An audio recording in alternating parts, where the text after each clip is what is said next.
baguhin para paglabas nung nagtapos sa PMA, dala-dala pa rin niya.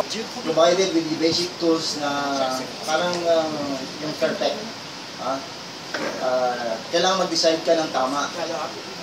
Tapos dito sa labas, the officer, after graduation, have to really adjust dun sa society.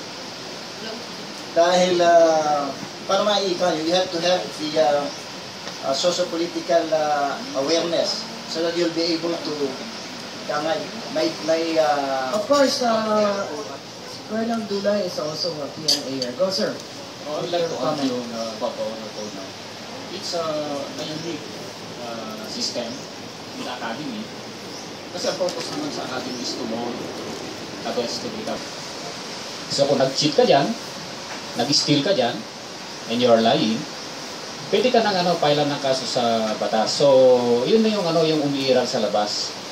That's why all graduates, anyway, in every school naman is we mold our students, pupils. Hindi na yung batas na umiiral na is, it's already our laws, no? Philippine law. Ano yan within the organization lang ng academy. So makikita nyo doon, the honor committee are members of the cadet corps.